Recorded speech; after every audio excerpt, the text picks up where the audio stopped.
इस कार्यक्रम के आयोजक Shri Ram fertilisers and chemicals की तरफ से अरविंद जी और दीपक जी, जिन्होंने इस कार्यक्रम का आयोजन किया, और मुख्य सूत्रधार हमारे विनीत जी, जिनकी अगुवाई में इस कार्यक्रम को आयोजित किया गया है। मुझे पता है बैठ करके सुनना सबसे कठिन काम होता है, और वो भी कुछ समय के बाद जब ओवर हो जाता है तो और ज़्यादा हो जाता है। मैं ज़्यादा समय नहीं लूँगा आपका, केवल मूल बातों पे चर्चा करूँगा। एक बार मैं कहूँगा जय जवान, आप सब मिलके कहेंगे जय किसान। जय जवान, जय जवान, थोड़ा दूर तक आवाज जाए। जय जवान, जय जवान। ठीक। 1965 में लाल बहादुर शास्त्री जी ने जय जवान और जय किसान का नारा, क्योंकि देश को जवानों ने तो जिता दिया था, भुखमरी आ रही थी और देश में खाने के अन्न नहीं था। अमेरिका और अन्य देशों ने प्रतिबंध लगा दिया था पाकिस्तान युद्ध में, और हमको खाने के लिए लाले पड़ रहे थे। तो किसानों का आह्वान किया, तुम हमको मजबूत करो, हम देश जीत के देंगे। और उसके बाद हरित क्रांति का युग आया और देश ने इतना खाद्यान्न उत्पादन आज पैदा कर दिया है।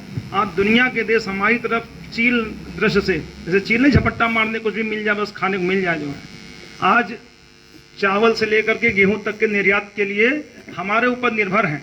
एक समय था 1965 में, जबकि हमको दूसरे पर लाल गेहूं, सुनारा 64, लरमा रोजो, IR 8, जया पदमा के लिए वो जो जानवर भी नहीं खाते थे गेहूं, वो हमको खाने को मजबूर करना पड़ा।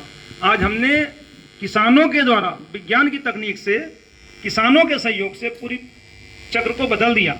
आज दुनिया हमारी तरफ देख रही है, अफगानिस्तान, पाकिस्तान, अन्य देश जो है कि हमको ये चावल दे दें। आज जो है पॉलिश किया हुआ मोटा चावल तक को सरकार ने प्रतिबंध किया, तो हमारे सामने हाथ जोड़ के खड़े हैं। कारण यानी आवश्यकता हमारी क्या है, उसके अनुरूप पहले आविष्कार होगा। यानी कि बुलेट के पहिए को चौड़ा टायर चाहिए तो उसको हम पतला टायर साइकिल का नहीं लगा सकते हैं। तो आवश्यकता की अनुभूति और क्या आवश्यक है किस क्षेत्र में, इसका हम लोग पहले आकलन करते हैं, इसकी पूरी डाटा एकत्र करते हैं विभिन्न लोगों के, इन लोगों के सहयोग के द्वारा, कि गोला में क्या चाहिए, तो सीतापुर में क्या चाहिए, तो पश्चिमी उत्तर प्रदेश को क्या चाहिए।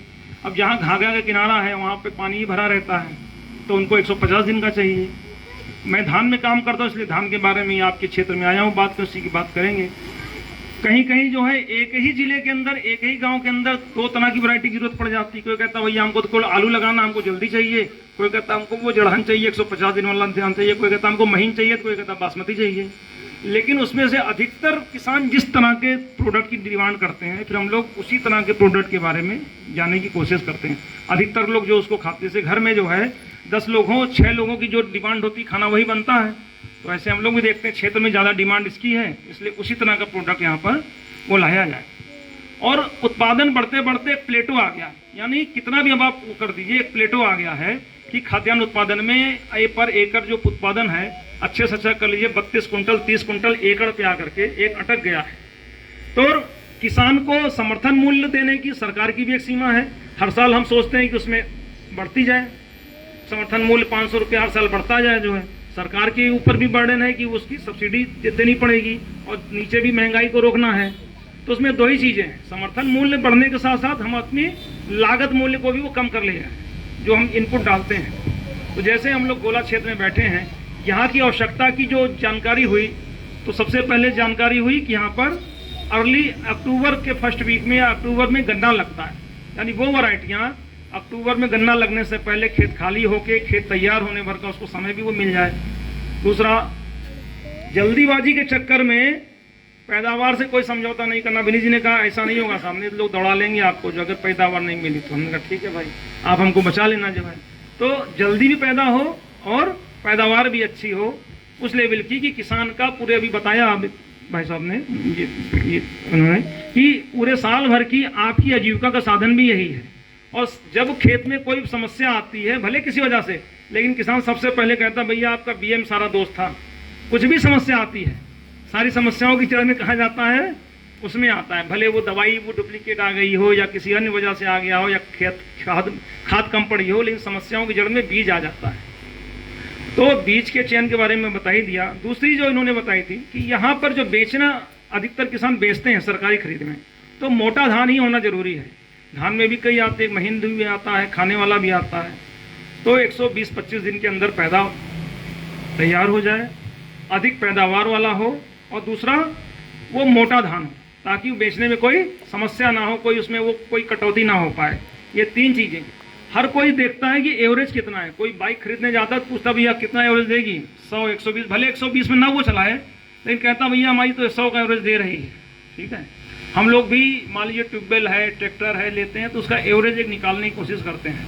और मजाक मजाक में कई लोग जब अपने बच्चों की शादियां करते हैं तो भी कह देते हैं भैया इतना खर्चा बह रहा, हमारे पढ़ाई से लेके अब तक इतना खर्चा बह रहा, तो दहेज में हमको इतना चाहिए। एवरेज वहाँ भी निकाल लेते हैं। यानी हर कोई उत्पादकता चाहता है, गाड़ी से हो, हम 4 व्हीलर से चलते हैं। और कुछ समझदार लोग अपने जीवन में भी हर महीने उत्पादकता देखते हैं, हमने पूरे साल भर में क्या किया। तो आपकी फसल 120 दिन में पर डे प्रोडक्टिविटी हम कैलकुलेट करते हैं 120 दिन में कि पर डे प्रोडक्टिविटी के हिसाब से उसकी उत्पादकता कितनी ज़्यादा आ जाए। जरूरी नहीं कि जो 150 दिन की होगी उसी की पैदावार ज़्यादा हो। 120-25 दिन की भी फसल उसके बराबर पैदावार दे सकती है। जरूरी नहीं कि वो कछुए की उम्र ज़्यादा है तो उसको अनुभव ज़्यादा हो, जो कम उम्र का है उसका भी अनुभव ज़्यादा है।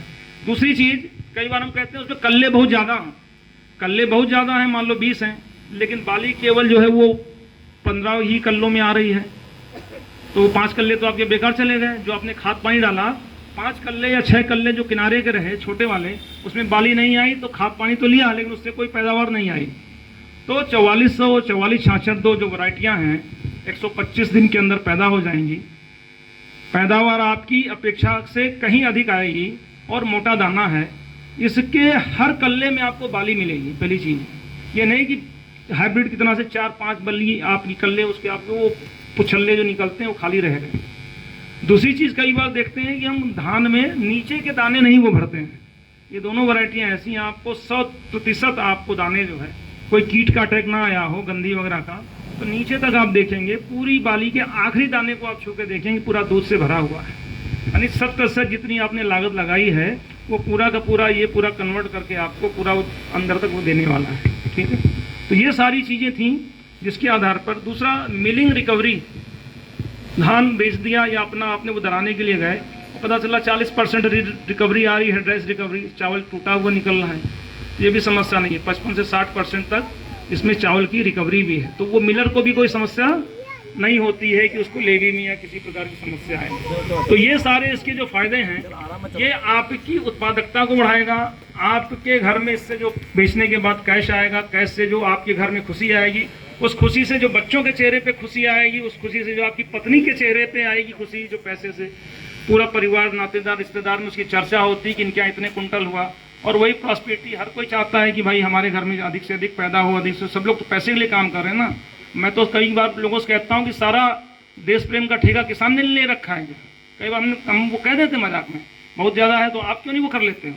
भाई किसान भी तो उसकी अपेक्षा जो हम चाहते हैं कि अच्छे सूट बूट में चले, अच्छी गाड़ी चले, किसान की भी अपेक्षा है ना।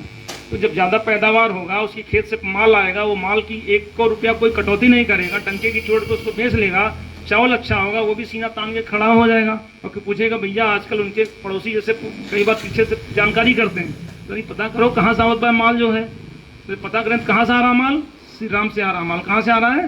Shri Ram company, Shri Ram fertilisers and chemical से माल आ रहा है। अली बाबा 40 शोर में था ना, तो उसके यहाँ सोने की जब वो तौलता था तराजू में तो उन्होंने वो लगा दिया था गोंद। तो देखो ये क्या है, ये रात में तराजू कहाँ से जा रहा है, तो पता चला वो गिन्नी सोने की उसमें चिपक गई। तो पड़ोसी भी जानना चाहें कि इनके घर में धान की पैदावार कहाँ से हो रही है, इतना माल बिकनेस कहाँ से आ रहा है, तो उनको पता चले कि Shri Ram fertilisers and chemicals का 2 प्रोडक्ट 4446 लगाया गया था, उसमें इतनी पैदावार आई थी। उसको बेचने के बाद इस तरह का उनको जो फायदा हुआ, उससे जो है आस पड़ोस के बारे में जानकारी होगी।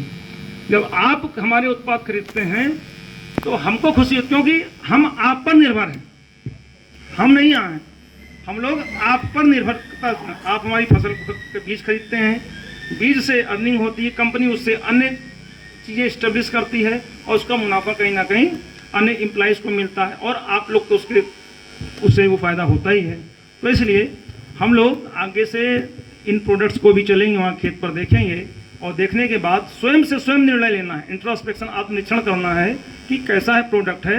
हम चाहते हैं अच्छाइयाँ सुनने नहीं, उसमें कमियाँ कहाँ हैं, ताकि हम अगले 2-3 सालों में और प्रयास करें इससे और अच्छा दें। और भी लाइन में प्रोडक्ट हैं, आप जब हमको निंदक नेरे राखी या आपन कुटी छवाए, आप उसमें से कमियों को बताएंगे तो हमको जानकारी होगी, हम लेके जाएंगे, फिर अगले 2-3 सालों में उससे और अच्छा प्रोडक्ट देने की कोशिश करेंगे। डे बाय डे रिसर्च और ये काम विज्ञान का युग है, जय जवान जय किसान जय विज्ञान। विज्ञान कहाँ तक पहुँच रहा है, तो हम भी चाहते हैं किसानों के माध्यम से हम लोग भी अपने को इम्प्रूव करें और हमारा किसान दुनिया को ऐसे उंगली दिखा कहे रुको हम दे रहे हैं, तुम हम पे निर्भर हो, हम तुम पे निर्भर नहीं हैं। और वो तभी होगा जब हमारा और आपका दोनों का संबंध मजबूत बना रहेगा, टू वे प्रोसेस बनेगा कि दोनों हाथ एक दूसरे को हाथ से हाथ मिला करके चलेंगे, तभी ये काम संभव होगा। ठीक है, जय हिंद।